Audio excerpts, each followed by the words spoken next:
want you to turn to நீதிமொழிகள் 18ஆம் அதிகாரம் 10ஆம் வசனத்துல நீங்க படிச்சீங்கன்னா Proverbs chapter 18 verse 10 அங்க சொல்லும், கர்த்தரின் நாமம் பலத்த துருகம், நீதிமான் அதற்குள் ஓடி சுகமாயிருப்பானா.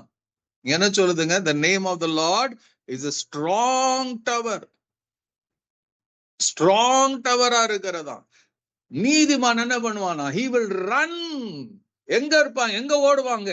he will run. அதற்குள் ஓடி எங்க ஓடுவாங்க? அவருடைய நாமம் இருக்கிற இடத்துக்கு. அவருடைய நாமம் பலத்த துருகன்னு சொல்லுது. நீதிமான் அதற்குள்ள ஓடுவான். ஓடி என்ன பண்ணுவான்? ஓடி சுகமா, அதற்குள் ஓடி சுகமா இருப்பான். there is no peace in எல்லா இடத்திலும் சமாதானம் பார்க்க முடியாது. there is only one place you can live in peace. that is the presence of Jesus. இயேசுடைய நாமத்துல, இயேசுடைய பிரசன்னத்துல. the name of the Lord is a strong tower, the righteous run to it and are safe. அவங்க அங்கதான் ஓடுறாங்களாம். they don't run anywhere. they cannot run. இதை தெரிஞ்சுக்கிட்டோம்னா நம்முடைய வாழ்க்கை யோசித்து பாருங்க. ஒவ்வொரு கர்த்தருடைய பிள்ளையும் இயேசுவை நோக்கி மாத்திரம் ஓடிக்கொண்டிருப்பனா, இயேசு பக்கமாக தான் நம்முடைய வாழ்க்கை இருக்குமானால் எவ்வளவு அற்புதமா, எவ்வளவு ஆச்சரியமா நம்முடைய வாழ்க்கை இருக்கும்.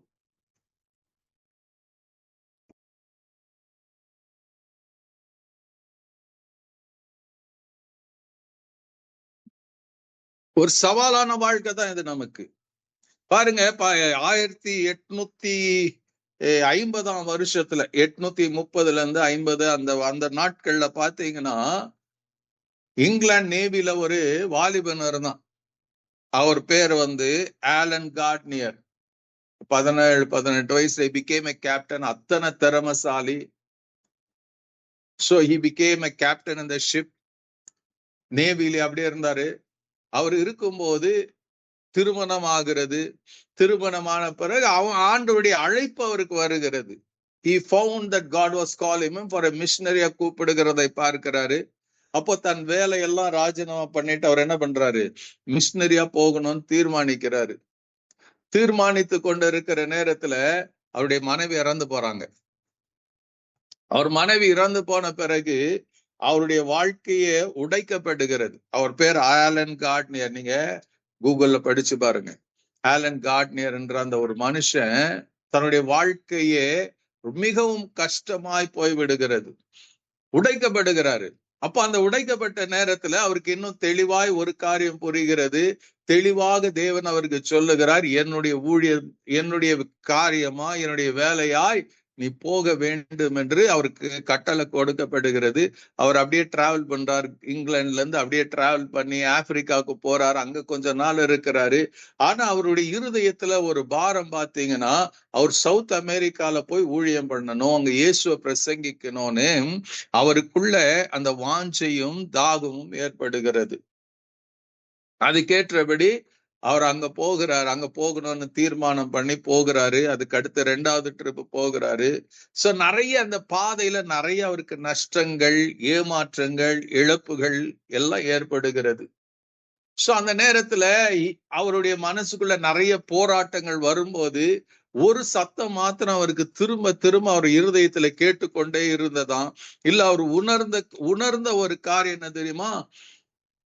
கிறிஸ்துவனுடைய அன்பு எங்களை நெருக்கி ஏவுகிறது. 2 கொரிந்தியர் 5:14 சொன்னபடி கிறிஸ்துவின் அன்பு என்னை நெருக்கி ஏவுகிறது. திரும்ப திரும்ப திரும்பவுடைய வாழ்க்கையில யோசித்து பாருங்க, எத்தனை நஷ்டங்கள், எத்தனை இழப்புகள். அவர் படாத பாடு இல்லை. அவருடைய அனுபவத்துல அவர் ஃப்ரஸ்ட்ரேட் ஆகிறார். காரணம் என்னன்னா, பல வருஷம் ஊழியம் பண்ணி கூட ஒரு ஆத்துமா கூட இயேசு கிட்ட வரல. யோசித்து பாருங்க, எவ்வளவு கடினமா இருக்கும். இன்னைக்கு நீங்களும் நான் அப்படி இருப்போமானால் என்ன பண்ணுவோம்? இந்த ஊழியமானா இயேசுவமானா நம்ம பாட்டுக்கு ஏதோ சர்ச்சுக்கு போகணுமா, வந்தோமா, இருப்போமான்னு வந்துருவோம். இன்னைக்கு எத்தனையோ பேர் இருக்கிறாங்க. அழைப்பு விட்டுட்டு இது வேணான்னு சொல்லி வாழ்கிற கூட்டமும் இருக்கிறது.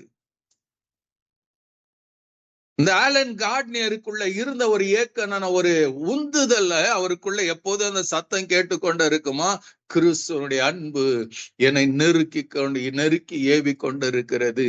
கிறிஸ்துவின் அன்பு என்னை நெருக்கி ஏவி கொண்டிருக்கிறதுனால அவர் என்ன பண்ணாரு, he didn't run away from God, he started run to God. தேவன் பக்கமாக, தேவனிடத்துல இன்னும் நெருங்குவதற்கு, ஓடுவதற்கு, அவரை அணைத்துக் கொள்வதற்கு முயற்சி எடுத்தார். ஒரு முறை அவர் என்ன பண்றாருங்க, ஒரு 6 ஃப்ரெண்ட்ஸோட சேர்ந்து சவுத் ஆப்பிரிக்கால ஊழியத்துக்கு போய் அந்த இடத்துல பாத்தீங்கன்னா ஒரு மிஷன் எஸ்டாப்ளிஷ் பண்ணோன்னு போகிறாரு. அவருக்கு அங்க இருக்கிற அர்ஜென்டினா, சிலி, அப்புறம் பாத்தீங்கன்னா பொலிவியால எல்லாம் பாத்தீங்கன்னா அங்க ஒரு மிஷன் எஸ்டாப்ளிஷ் ஸ்டார்ட் பண்ணோம்னு நினைச்சு போகிறாரு. போகும்போது என்ன ஆகுதுங்க, ஒரு 2 போட்ல போறாங்க. இங்க இருந்து போகும்போது அவங்களுக்கு அவங்களுடைய அவங்க எவ்வளவு நாள் தங்க போறாங்கன்னு தெரியாது. அதுக்கு பின்னாடி அவங்களுடைய ரேஷன் எல்லாம் ஒரு கப்பல்ல வருவதற்கு அவங்க ரெடி பண்ணி அங்க போயிடுறாங்க.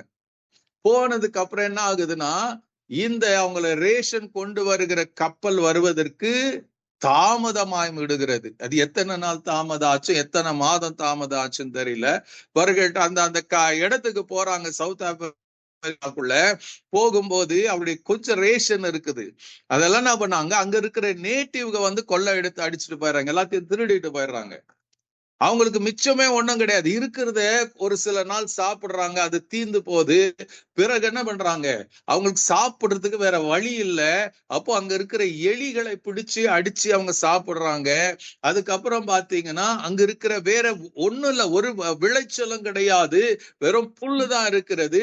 அவர்கள் அந்த நாட்கள்ல அந்த எலிகளையும் புல்லையும் சாப்பிட்டு வயிறை நிரப்பி கொண்டு, they were literally so hungry. இந்த ஆலன் என்ன பண்றாருங்க, அவர் அந்த நாட்கள்லயே he had an habit of writing. ஒவ்வொரு நாள் நடக்கிற காரியங்களை அவர் டைரி எழுதுற பழக்கம் இருந்துச்சு.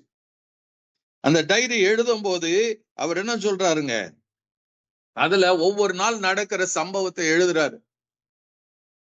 சோ இவங்க பசியில என்ன பண்றாங்க, அவர் எழுதுற அந்த டைரியில பாத்தீங்கன்னா அந்த 6 பேரும் இவரும் சேர்ந்து அந்த பசி பட்டினியில ஜெபிக்கிறது அவங்க தவிர்க்கல. Every day they prayed, every day they worshipped. யோசித்து பாருங்க,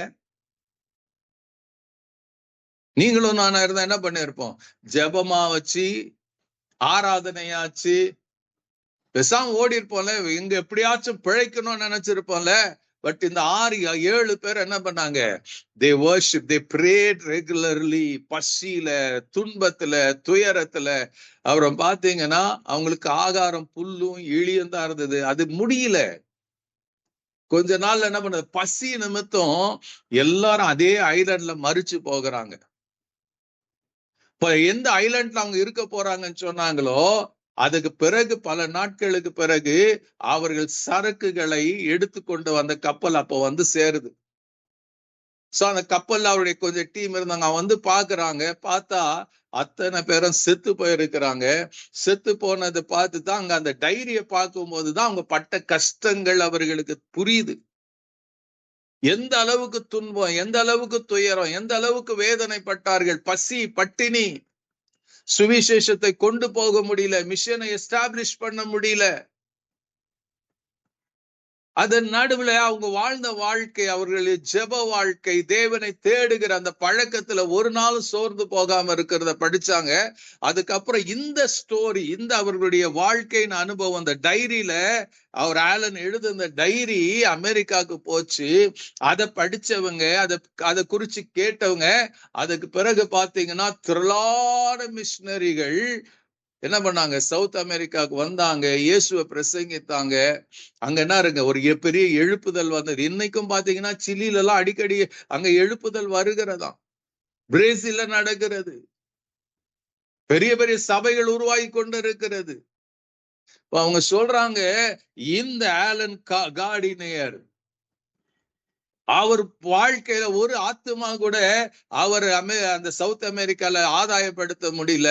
இன்னைக்கு அவர் வியர்வை சிந்தின, அவர் மரித்த அந்த இடத்துல பல கர்த்தருடைய பிள்ளைகள் எழும்பி இருக்கிறாங்க, பல மிஷனரிகள் எழும்பி இருக்கிறாங்க, பல திருச்சபைகள் எழும்பி இருக்கிறது. காரணம் அவங்க சொல்ற ஒரு காரியம் என்னன்னா, இந்த துன்பம் துயரத்தின் காலத்துல நேரத்துல இவர் என்ன பண்ணாருங்க, தேவன் அனுமதிச்சார் இத.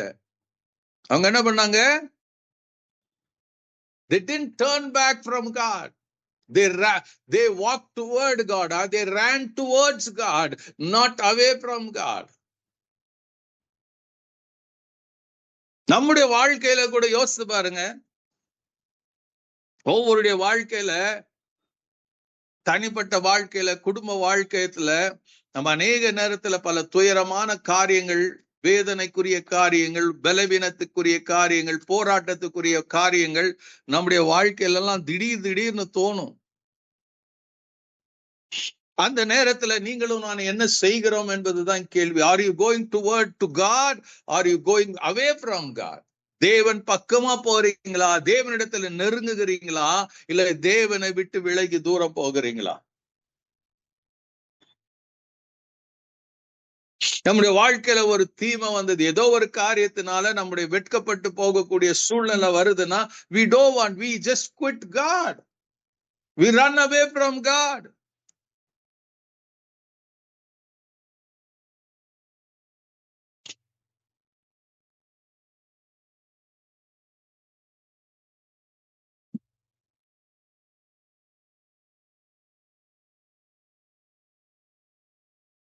இதுதான் நம்முடைய வாழ்க்கையில நடந்து கொண்டு இருக்கிறது. So think about it. நமக்கு we feel so frustrated when we go through problems, issues of life. இதெல்லாம் பார்க்கும்போது நமக்கு அவ்வளவு கஷ்டமாகிறது. அதனால நாம தேவனை விட்டு விலகி போகிறவர்களாக இருக்கிறோம். அந்த விலகி போகிறதுனால நமக்கு ஒரு பெரிய நஷ்டம் உண்டாகுது, இல்லைன்னு சொல்லல. ஆனா கர்த்தருக்கு எவ்வளவு வேதனை உண்டாகுதுன்னு யாருன்னா நினைச்சு பாக்குறோமா? ஹல்லேலூயா. யோசிச்சு பாருங்க.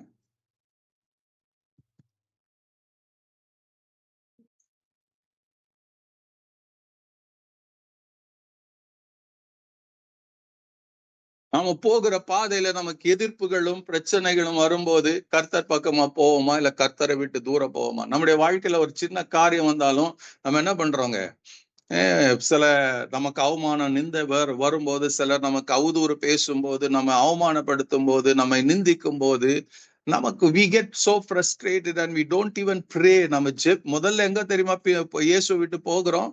நம்முடைய ஜெப வாழ்க்கையிலிருந்து நம்ம இயேசுவை விட்டு பின்வாங்கி போகிறோம். இயேசுவை தேடுகிறதுல we don't reach out to God, we walk away from God. நம்முடைய வாழ்க்கை கவனிச்சு பாருங்க. If you are a man and women of praying, ஜெபிக்கிறவர்களாக இருந்தோம்னா நமக்கு எந்த காரியத்திலும் எந்த சூழ்நிலையிலும் ஒண்ணு செய்வோம், திரும்ப you have an heart to go to God. ஆண்டவராகிய இயேசு கிறிஸ்து சொன்னார், உலகத்துல உங்களுக்கு உபத்திரவம் தான் இருக்கும்னு தான் சொல்லி இருக்கிறாரு. நீங்க தூஷிக்கப்படுவீங்கன்னு சொல்லி இருக்கிறாரு, நீங்க அவமானப்படுத்தப்படுவீங்கன்னு சொல்லுகிறார், நீங்க கேவலப்படுத்தப்படுவீங்கன்னு சொல்லுகிறார், சிறைக்கு உங்களை ஒப்பு கொடுப்பாங்கன்னு சொல்லி இருக்கிறார், மரணத்துக்கு ஒப்பு கொடுப்பாங்கன்னு சொல்லி இருக்கிறாரு. when you go through அந்த உண்மையான சிச்சுவேஷனுக்குள்ள, see till you go to that situation, அந்த சூழ்நிலைக்குள்ள போகிற அந்த பட்சத்துலதான் you will know that pain, you will know that seriousness. அது வரைக்கும் நம்ம சொல்லலாம், நான் நிப்பேன், நான் போவேன். பேதுரு சொன்னார்ல, யார் உங்களை விட்டு போனாலும் நான் போக மாட்டேன் ஆண்டவரே. ஆனா அவர் தான் முதல் மனுஷனா இயேசு 3 தரம் மறுதளிச்சு இயேசு விட்டு ஓடி போனாரு. இயேசு சிலுவைக்கு போகும்போது nobody was there. அவரோட அந்த சிலுவைக்கு அந்த பாதையில ஒருத்தரும் கிடையாது.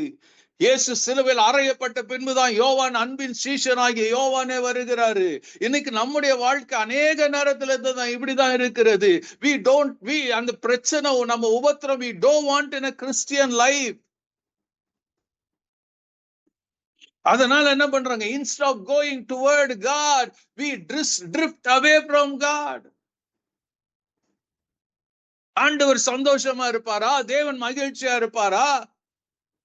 இந்த ஆலன் கார்ட்னியருடைய வாழ்க்கையில God allowed this. ஆண்டவர் சோதிச்சிருப்பார், ஆண்டவர் செக் பண்ணி இருப்பாரு. இதெல்லாம் வாழ்க்கையில பாடு வரும்போது எப்படி இருப்ப? நீ என் பக்கமா வருவியா, இல்ல உலகத்தை என்னை விட்டு ஓடுவியா, உலகத்தோட ஒன்றாகி விடுவாயா என்று. அதான் அவர் எழுதும் போது சொல்றாரு, என்னமா தேவனுடைய அன்பு, இயேசுடைய அன்பு என்னை நெருக்கி ஏவி கொண்டிருந்ததா. Every day feel that passion in him. அவருக்குள்ள அந்த அக்கினியா எரிந்து கொண்டிருந்தது. என்னங்க? தேவனுடைய அன்பு, தேவனுடைய அன்பு. பசி பட்டினி ஒண்ணும் கிடையாது. எல்லாத்தையும் இழந்து போக, மனைவி இழந்து போனார். ஜஸ்ட் இமேஜின் பண்ணுங்க. But he stood, he went towards God, he went towards Jesus. ஒரு முறை அப்போஸ்தலனாகிய பேதுரு என்ன பண்ணாராம், இந்த யூரோப்புக்குள்ள போய் சுவிசேஷத்துக்கு போகும்போது நிறைய உபத்திரம் வந்துருச்சு, நிறைய பாடு வந்துருச்சு. அப்போ அந்த நேரத்துல அவர் பார்க்கிறாரு, திடீரென ஒரு நாள் இயேசுவோட ஒரு சந்திப்பு உண்டாகிறது. இயேசு இவருக்கு கேட்கிறாரு, இயேசுவோட பேசுறாரு. அப்போ இயேசு என்ன பண்றாருங்க, அந்த யூரோப்புக்கு அந்த உபத்திரம், அந்த மரணம், அந்த இடத்துக்கு நேரா அவர் கடந்து போகிறார். பேதுரு was running away for his life. அப்போ இயேசு பார்க்கிறார். என்ன ஆண்டவரேன்னு கேட்கும் போது அவர் சொல்றாரு, நான் போகிறேன். I am going to go. எங்கங்க? Towards that அந்த persecution.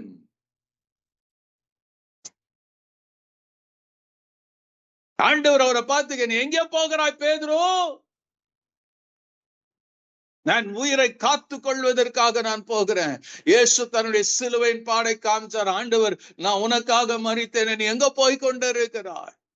அந்த சத்தம் பேதுருவை மாற்றினது. அவர் சொன்னார், இல்ல ஆண்டவரே, உங்க பாதையில நான் நடக்க போகிறேன். அது மரணமே வந்தாலும், என் உயிரே போனாலும், I will follow you, still follow you, Lord.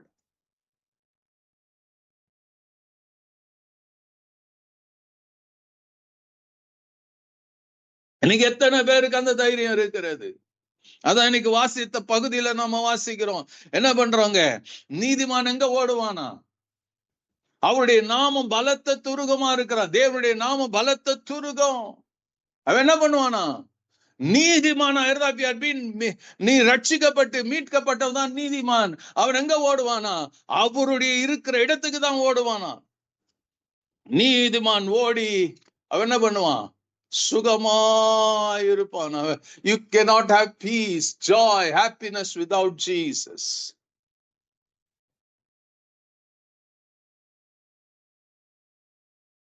இன்னைக்கு நம்ம வாழ்க்கை கொஞ்சம் யோசித்து பாருங்க. Are you running towards God? Are you running away from God? ஒரு காரியம் நடக்குங்க. If you run to God, you will run with God. When you run to God, you will walk with God, you will run with God. நீ அவர் பக்கமா போகலன்னா, you cannot walk with God, you cannot run with God, God cannot walk with you, God cannot run with you. You have to run all alone. நாம அததான் யோனாவுடைய வாழ்க்கையில பார்க்கிறோம். ஆண்டவர் அவருக்கு ஒரு ஊழியத்தை வைத்திருந்தாரு.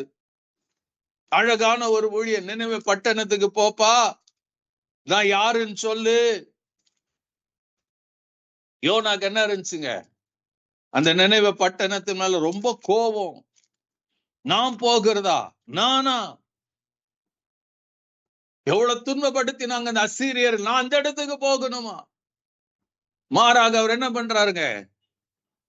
ஆண்டவர் சொல்லுவாரு, யோனா 1:2, நீ எழுந்து மகாநகரமாக நினைவுக்கு போய் அதற்கு விரோதமாக பிரசங்கி அவருடைய அக்கிரமின் சமூகத்தில் வந்து எட்டினது என்றார். அப்பொழுது யோனா கர்த்தருடைய சமூகத்தில் நின்று விலகி தர்ஷீஷுக்கு போகும்படி எழுந்து யோப்பாவுக்கு போய் தர்ஷீஷுக்கு போகிற ஒரு கப்பலை கண்டு கூலி கொடுத்து நான் கர்த்தருடைய சமூகத்தை விட்டு விலகும்படி அவர்களோடு தர்ஷீஷுக்கு போக கப்பல் ஏறினான். Deliberately. ஒரு ஊழியத்தை கர்த்தர் கொடுக்கிறாருங்க. அது வரைக்கும் யோனா ஒரு தீர்க்கதரிசி, அவன் ஊழியத்தை செய்து கொண்டிருக்கிறான். திடீரென்று அழைப்பு வருகிறது. தேவன் பேசுகிறார், சொல்றாரு, இப்போ நீ என்ன பண்ணு, இதெல்லாத்தையும் ஒரு காமா போட்டு நீ எழுந்து நினைவே பட்டணத்துக்கு போ. அங்க போய் என்னுடைய நியாய தீர்ப்பை குறிச்சு சொல்லு. அவருடைய பாவம் என் சமூகத்துக்கு வந்து எட்டினதுன்னு சொல்லு. ஹல்லேலூயா. அவருடைய அக்கிரம் எல்லாம் வந்து எனக்கு எட்டினது என்று சொல்லு. நாங்க நியாய தீர்ப்பு கொடுக்க போகிறேன்னு சொல்லு. இவன் சந்தோஷப்பட்டு இருக்கணும். இவ்வளவு நாள் நம்மளை துன்பப்படுத்தினாங்களே, அந்த நினைவு பட்டணத்தை தேவன் நியாயம் தீர்க்க போகிறாரு சந்தோஷப்பட்டு போய் சொல்லி இருக்கணும். மாறாக யோனா என்ன பண்ணாங்க? He ran the opposite way. He didn't run towards God. He didn't run to the ministry that God has given, whereas he ran from God. எங்க ஓட போகிறாங்க? தீர்மானம் பண்ணிட்டேன், நான் தர்ஷீஷுக்கு போகிறேன். பைபிள் அழகா சொல்லப்படுகிறது, கர்த்தருடைய சமூகத்தில் என்று அவன் ஓடினான். from the presence of God. அதோடைய அர்த்தம் என்னங்க? இத்தனை நாள் he was in the presence of God. ஒவ்வொரு நாளும் தேவனை தேடி போனான், தேவனோட உறவு கொண்டான், தேவனோடு சம்பாஷித்தான், தேவனை ஆராதித்த ஒரு மனுஷனுங்க. அவனுக்கு பிடிக்காததை கர்த்தர் சொல்லும் போது தேவனை விட்டு ஓடி போனாங்க. மோசேயுடைய வாழ்க்கை கவனிச்சு பாருங்க. அழைத்த நாள் முதல், முட்செடி நடுவுல தேவன் பேசின நாள் முதல், அந்த சீனாய் மலையில 40 நாள் இருந்துட்டு வந்தான். அவனுக்கு இன்னும் ஆசை என்னங்க? இன்னும் தேவனோட இருக்கணும், இன்னும் தேவ சமூகத்துல இருக்கணும். இந்த இஸ்ரேல் மக்கள் செய்த எல்லா பிரச்சனையும் பார்த்து பாளையத்துக்கு புறம்பே ஒரு கூடாரத்தை போட்டு every day he went and met God. தேவன் பேசினார், மோசே பேசினான் என்று நமக்கு வேதம் கற்றுக் கொடுக்கிறது. இன்னைக்கு how many people run to God? மோசே காணாத துன்பமா? அவர் வாழ்க்கை பூரா அங்க இருக்கிற இஸ்ரவேல் மக்கள் அவம நம்பிக்கையும் அவிசுவாசம், மோசேக்கு விரோதமா முறுமுறுக்கிறவர்கள், ஆரோனே முறுமுறுத்தா, மிரியாம் முறுமுறுத்தா. யோசிச்சு பாருங்க. He got frustrated in his life.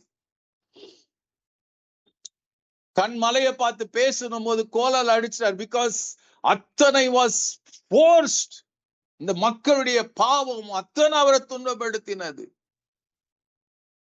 நான் உன்னை கானான் தேசத்துக்கு கொண்டு போகிறேன்னு சொன்னபோது கெஞ்சுகிறான் மோசஸ்.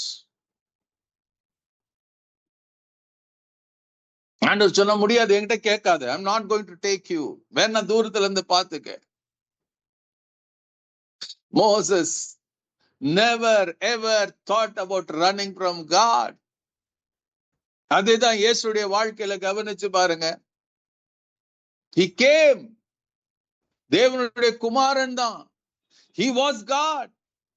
அவருடைய கடந்து போகக்கூடிய பாதை வரும்போது அவர் அந்த கெத்செமனேல, ஹல்லேலூயா, அந்த பஸ்கா அனுசரிக்கிற அந்த நாள்ல அவர் போய் தேவ சமூகத்துல அழுது ஜெபிக்கிறார். அவர் அழுகிறார். வேதம் சொல்லுகிறது அவர் வியர்வை ரத்த துளிகளாக மாறினதாம். அந்த நேரத்தில் அவர் தனக்கு முன்பாக வரப்போகிற காரியத்தை பார்க்கிறாரு. உலகத்தின் பாவம் தன் மேல் வருகிறதை பார்க்கிறாரு. தேவனுடைய முகம் மறைக்கப்படுகிறதை பார்க்கிறாரு. சிலுவையில தனியா தொங்க வேண்டிய சூழ்நிலை பார்க்கிறாரு. அவமானத்தின் சின்னமாக இயேசு மாறுகிறதை பார்க்கிறாரு. அந்த நேரத்துல இயேசு கேட்கிறது, ஆண்டவரே, என்னால முடியாது, இந்த பாத்திரம் என்னை விட்டு நீங்க கூடுமானால் நீங்க செய்யும், ஆனாலும் என்னுடைய சித்தத்தின்படி அல்ல, உங்க சித்தத்தின்படி ஆக கடவுது. Hallelujah. He forced himself towards God. He never walked away from God. நானும் என் பிதாவும் ஒன்றாயிருக்கிறோம்.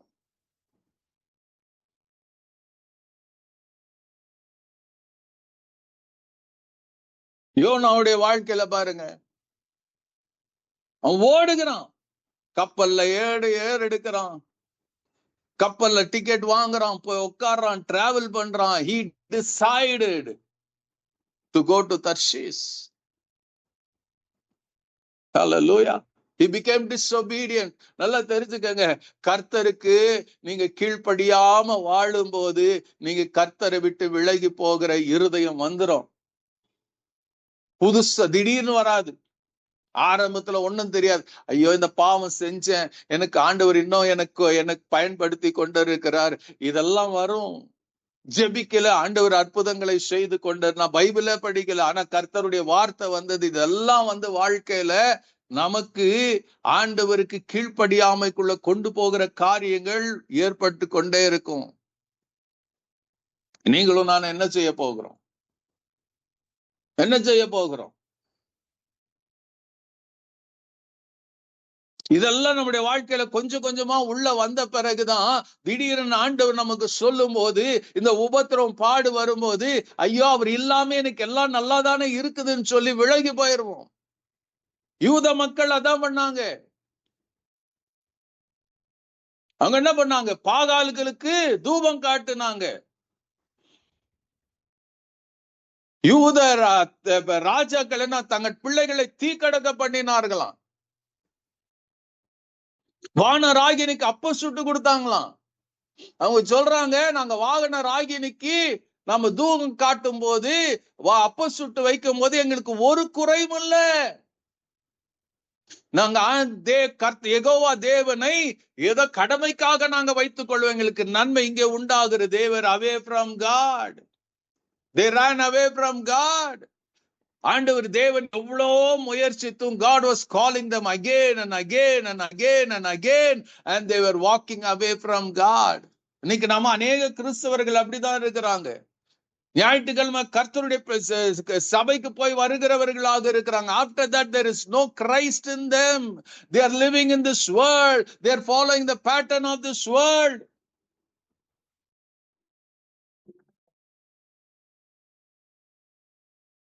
You don't go to heaven because you go to church. You go to heaven when you abide with Jesus.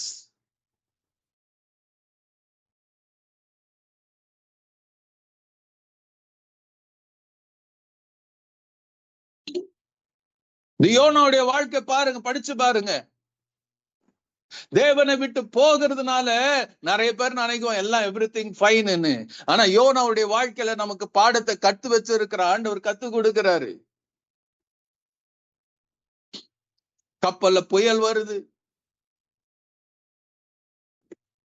எல்லாரும் they are struggling.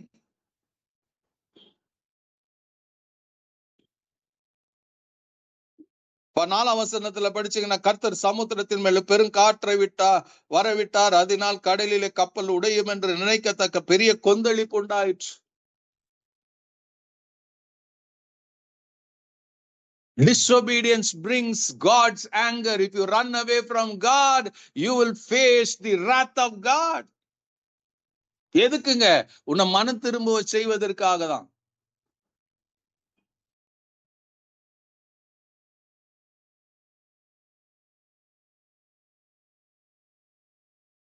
அவனே சொல்றான், நான் கர்த்தருடைய சமூகத்துல இருந்து ஓடி போகிறேன். பிகாஸ் அவன் சொல்லல, அவன் என்ன ரீசன் சொல்ல, because he knew why he was running away from God.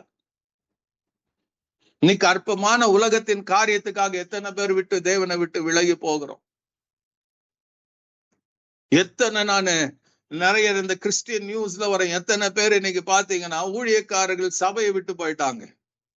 எத்தனையோ the so called worship leaders அவங்க சொல்றாங்க, இதுக்கு மேல எனக்கு வேணாம், இயேசு வேணாம், இட்ஸ் வெரி டிஃபிகல்ட். ஃபேக்கான ஒரு வாழ்க்கை வாழ்ந்து இருக்கிறாங்க.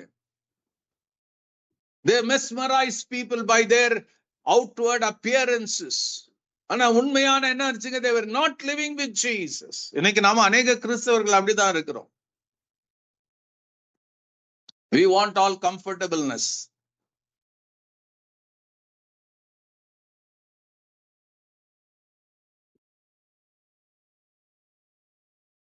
He never he never understood God. இன்னைக்கு நிறைய பேர் நம்ம விட்டு போகிறதுக்கு என்னங்க, because we don't understand God. அவன் சமுத்திரத்துல போட சொல்றான். சமுத்திரத்துல போட்ட பிறகு தேவன் அவனுக்குன்னு ஒரு மீனை, ஸ்பெஷல் மீனை உருவாக்குகிறாரு. அந்த மீன் கொண்டு போய் அவன் என்ன பண்ணதுங்க, அதே கடற்கரையில அவனை வாந்தி பண்ணி போடுகிறது. அந்த மீனுக்குள்ள இருக்கும் போதுதான் அவன் ஆண்டவரிடத்துல மன்றாடுறான், ஆண்டவரே நீர் இப்படிப்பட்டவர், நீர் அப்படிப்பட்டவர், தெரியும் தானே.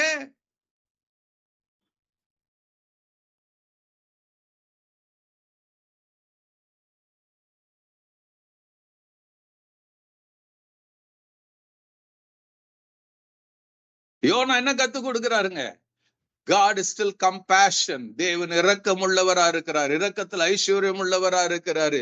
நீ பாவத்தை அறிக்கையிட்டு அவர்கிட்ட வந்தீனா நீ மறுபடியும் God will give you another chance.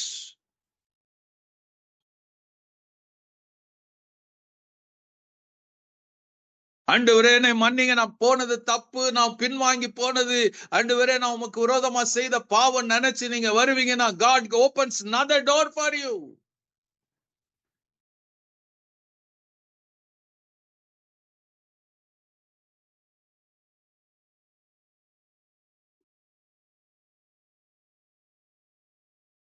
ஆண்டவருடைய கிருபை ரொம்ப பெருசு தெரியுமா? அவர் இரக்கம் ரொம்ப பெருசு தெரியுமா? Still God has compassion.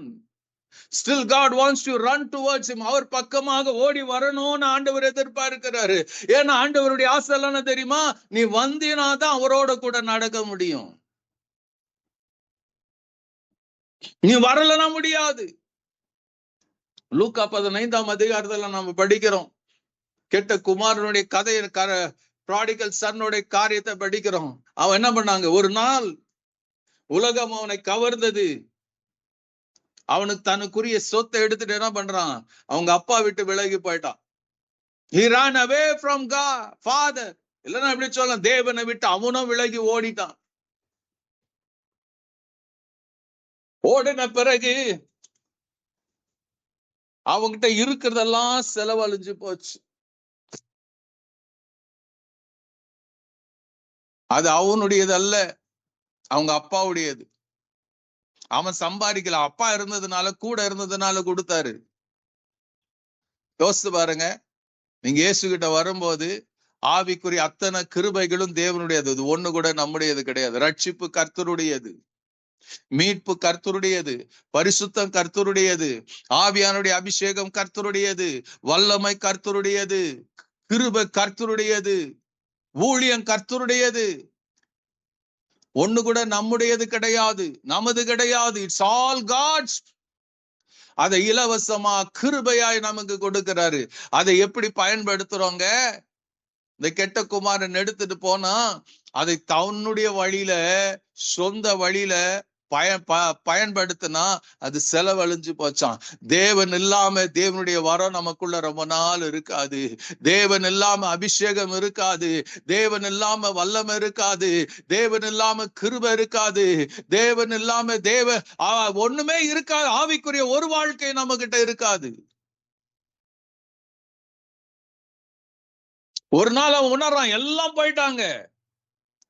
கை தட்டுனுமே, ஏன் கூட இருந்தவங்க ஏமாத்துக்காரன், எல்லாம் போன பிறகு அவங்கிட்ட ஒண்ணும் இல்ல.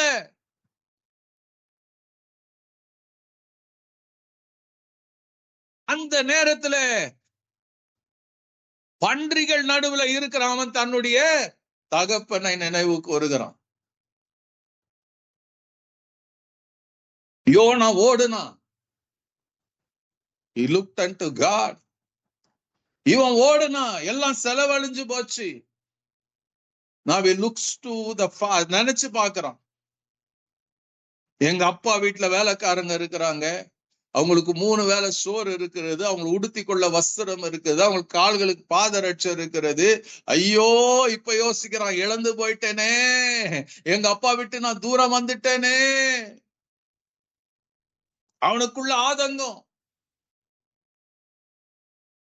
நம்ம பைபிள்ல படிக்கிறோம், மனசுல நான் எங்க அப்பா கிட்ட போறேன்னு சொல்லி போனான்னு. பட் அது எடுக்கிறதுக்கு எத்தனை நாள் ஆச்சோ தெரியாது. He had to make a choice. அவனுக்கு அவங்க அப்பா ஏத்துக்கிறாங்களா இல்லையான்னு தெரியாது. வேலைக்காரர்களுக்கு முன்பாக வெட்கப்பட்டு போவானோ இல்லையோன்னு தெரியாது. வேலைக்காரர்கள் அவனை மதிப்பாங்களோ மதிக்க மாட்டாங்களோன்னு தெரியாது.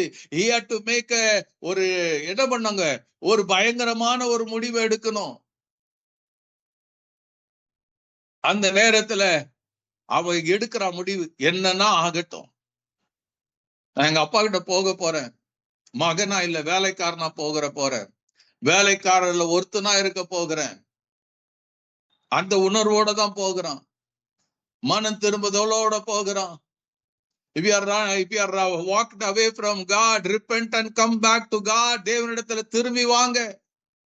God is waiting for you. அந்த மனம் திரும்புதலோட வருகிறான், திரும்பி வரான். அப்பா அவனை தூரத்துல இருந்து வருகிறதை பார்க்கிறான். நான் சொன்னேன், when you run to God, God will run with you. You can run with God, you can walk with God. அப்பா வந்து அவனை அரவணைக்கிறாரு, முத்தமிடுறாரு. அப்பா அவன் கைய பிடிச்சிட்டு போறாருங்க, 2 பேரும் வீட்டுக்கு நடந்து போறாங்க. அதுதாங்க நடக்கும். When you run, when you come back to God, God will walk with you. நாம தான் முடிவு எடுக்கணும். 2 பேரும் வீட்டுக்கு போறாங்க. அப்பா சொல்றார் வேலைக்காரரை பார்த்து, என் மகன் காணாம போன, கிடைச்சிட்டான். இவனுக்கு வேற வஸ்திரம் போடுங்க, காலுக்கு பாதரட்சை போடுங்க, கைக்கு மோந்திரத்தை போடுங்க, இன்னைக்கு கொண்டாடலாம். அப்பா கிட்ட வந்தினா, ரிட்டர்ன் பேக் ஆனவனா, there is going to be a great joy of rejoicing.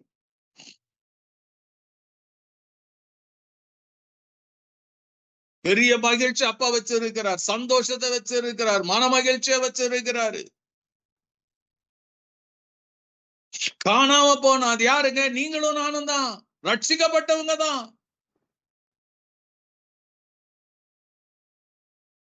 When you come back to God, when you go to God, you will go with God.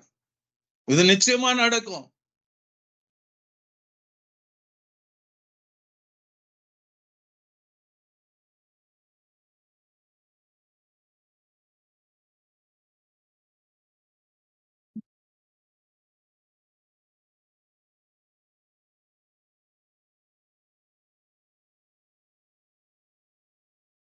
நீ ஏன் நம்ம விட்டு தேவனை விட்டு இயேசுவை விட்டு விலகி போகிறனா,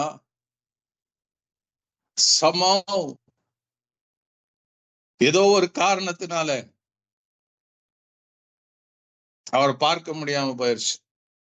சிலுவையில இயேசு தொங்கி கொண்டு இருக்கிறாரு.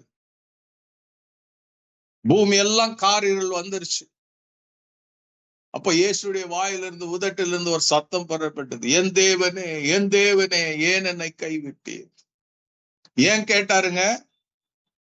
Because he couldn't see the face of the Father. தகப்பனுடைய முகத்தை பார்க்கல, அவருடைய பிரசன்னத்தை உணர முடியல. ஏன்னா அவரை சுத்தி பாவம் இருந்தது. பாவத்தின் சம்பளம் மரணத்தை நோக்கி போய் கொண்டிருந்தார் இயேசு. பிதா தன்னுடைய முகத்தை மறைத்து கொண்டார். அப்பதான் கேட்கிறார், பிதாவே, பிதாவே, ஏன் என்னை கைவிட்டீர்? ஏன் என்னை கைவிட்டீர்? ஏன் ஆண்டவரே என்னை விட்டு விலகிட்டீங்க? பாவம் எவ்வளவு பெரிய கொடிதா இருக்குது பாருங்க. It separated God from God. தேவனையே பாவம் தேவன் கிட்ட இருந்து பிரிச்சுச்சு. அப்ப யோசிச்சு பாருங்க. ஏசாயா 59 சொல்லும், நம்முடைய பாவம், நம்முடைய அக்கிரமம் தான் நமக்கும் தேவனுக்கு விரோதமா பிரிவினை உண்டு பண்ணுகிறதா, செப்பரேட் பண்ணுகிறதா.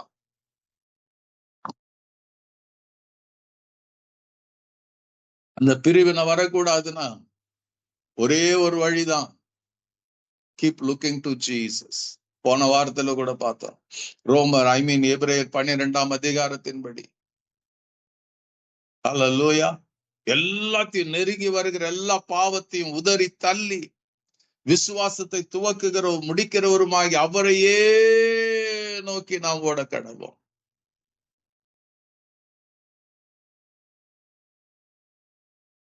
இயேசுடைய வாழ்க்கையில வந்த உபத்திரவம், பாடு எல்லாம் பண்ணுச்சுங்க.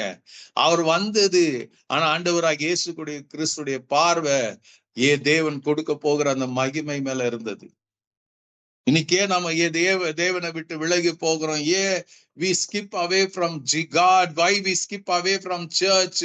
எதுக்கு நாம ஜெபிக்கிறத குறைச்சிட்டோம்? எதுக்கு தேவனை தேடுறத குறைச்சிட்டோம்? எதுக்கு பின்மாற்றத்துக்குள்ள போயிட்டோம்? ஒரே ஒரு காரணம் என்ன தெரியுமா? நமக்கு we want more things of this world rather than God. இன்னைக்கு உங்களுக்கு எனக்கு அதிகமா தேவைப்படுகிறது தேவ பிரசன்னங்க, தேவனுங்க.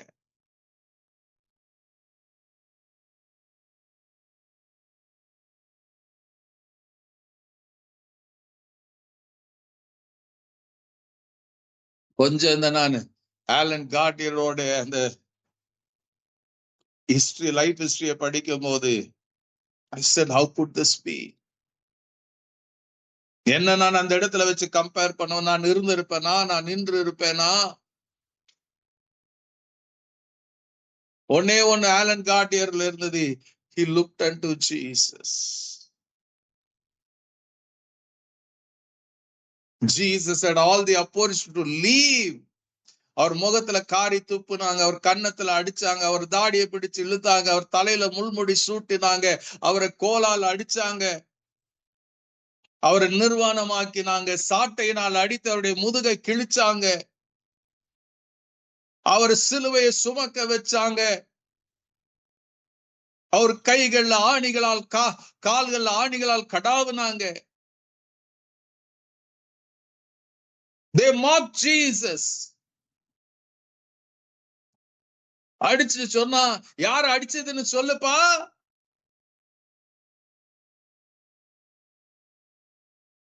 சிலுவையில வேதனையோட தொங்கும் போது கூட மனுஷன் சொன்னா, நீ தேவனுடைய குமாரனே ஆனால் இறங்கி வா, நாங்க அப்போது விசுவாசிக்கிறோம். எவ்வளவு ஹியூமிலியேஷன் பாருங்க, எத்தனை பாடு பாருங்க. பைபிள் சொல்லுது, அவர் தன் முகத்தை அப்படியே கல்ல போல ஆக்கிட்டாராம். That much was the pain.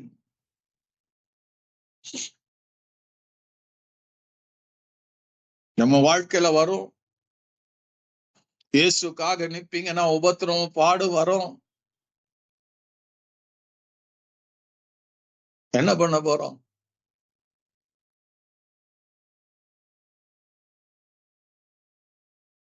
Still you want to go to Jesus?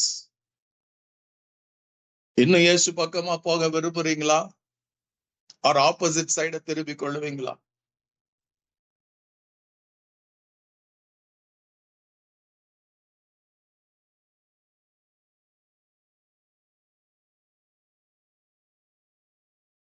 எங்க போகிற கொஸ்டின்? எங்க போகிறோம்? Where are you running? Where are you going? விசுவாசத்தை துவக்குகிறோம், முடிக்கிறவரும் அவரை நோக்கி ஓடிக்கொண்டு இருக்கிறோமா, இல்ல ஆப்போசிட்ல ஓடிக்கொண்டு இருக்கிறோம்? Where is your mind? Where is your heart?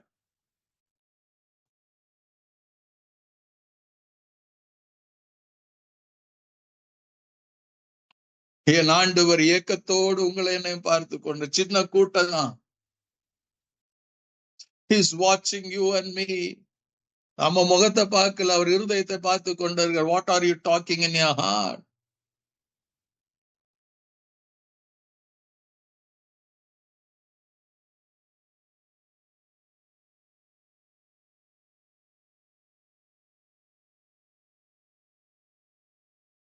அவர் பக்கமா வருகிறவர் தான் அவர் சொல்லுவார், என் காரியமா யார் போவார்கள் கேட்பாரு. Not to everyone.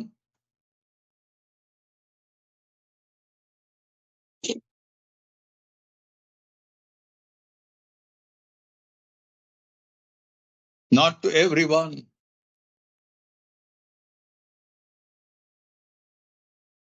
We want Jesus to walk with you. இயேசு உங்களோட நடக்கணும். இயேசுவோட நீங்க நடக்கணும்னா you have to walk toward Jesus. நம்ம எல்லாருக்கும் ஆசை, நம்ம ஜெபம் பண்றோம், ஆண்டவரே உங்க பிரசன்னம் வேணும், உங்க வல்லமை வேணும், உங்க ஊழியத்தை நான் இப்படி பண்ணணும் அப்படி பண்ணணும்லாம் கேட்போம். ஆனா நமக்குள்ள என்ன பெரிய ஜெபம் இருக்குன்னு தெரியுமா? ஆண்டவரே நான் உங்க பக்கமா வரணும். எப்படி ஒரு ஆத்துலயோ ஒரு ஸ்விம்மிங் பூல்லையோ எங்கேயோ ஒருத்தன் நீச்சல் தெரியாதவன் தண்ணியில விழுந்த பிறகு அவனுடைய மனசு, அவனுடைய எண்ணெல்லாம் எப்படியாச்சும் கரை சேரணும், எப்படியாச்சும் கரை சேரணும் உள்ள துடிக்கிறது. அதே போல உங்க இருதயமும் ஏன் உள்ளமும் துடிக்கணும். எப்படியாச்சும் நான் இயேசு கிட்ட போகணும்.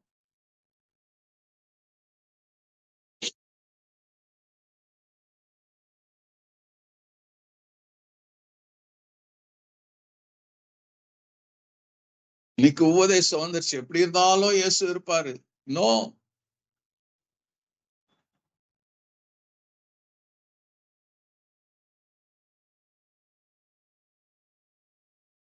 அவருக்கு இருதயத்துக்கு ஏற்றவர்களாக நீங்களும் நானும் மாறணும்.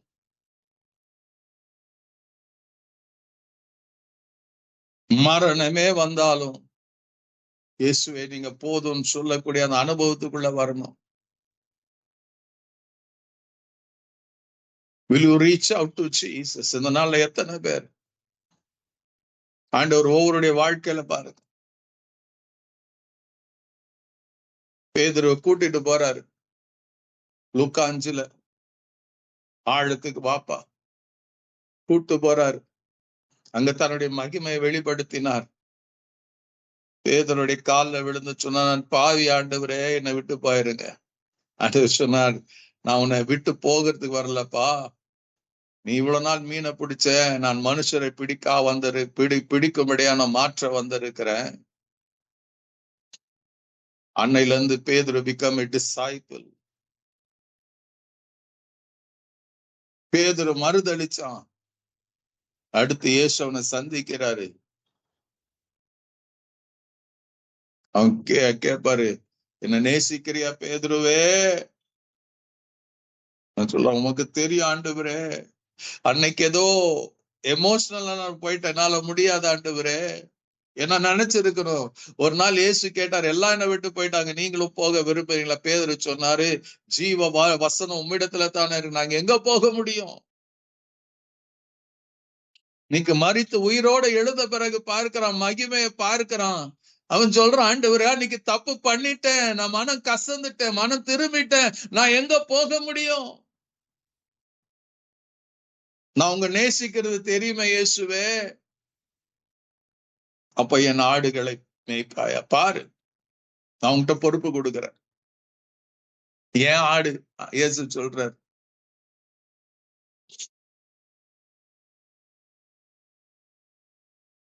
நான் எஜமானனா இருக்க போகிறேன்.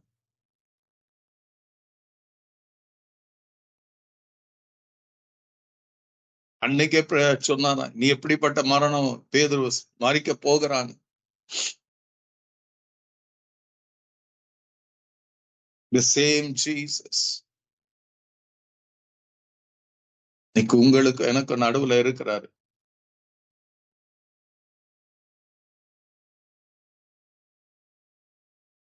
என்ன பண்ண போகிறோம்?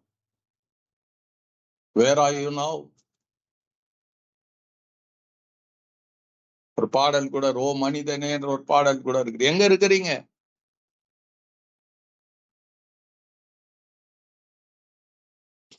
ஏதோ ஒரு நடுவுல இருக்கிறது இல்ல. ஒண்ணு இயேசுவோட, இல்லைன்னா உலகத்தோட. உலகத்தோட இருந்தா பிசாசோட இருப்பீங்க.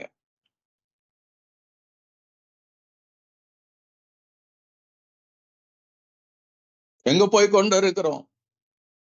இந்த பாட்டு இருக்கிற, ஓ மனிதனே நீ எங்கே போகிறா, எங்க போய் கொண்டு இருக்கிறோம்?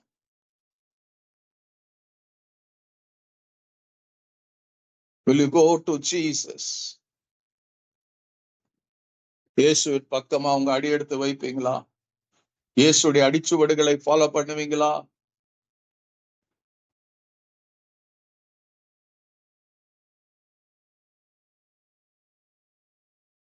கிறிஸ்துவின் அன்பு என்னை நெருக்கி ஏவி கொண்டிருக்கிறது. Do you feel that passion?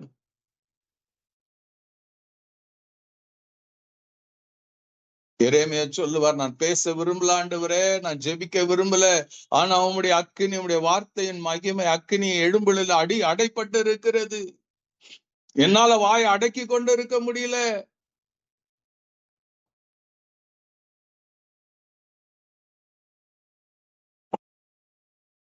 என்ன செய்ய போறோம்? Where are you? எங்கே போய் கொண்டு இருக்கிறோங்க? Towards Jesus or towards the world? இயேசுவா? இயேசுவை காட்டிலும் ஊழியம் பெருசு கிடையாது. You need Jesus. இயேசு ஊழியத்துல கூட இருந்தாதான் அற்புதங்களும் அதிசயங்களும் மகிமையான காரியங்கள் நடக்கும்.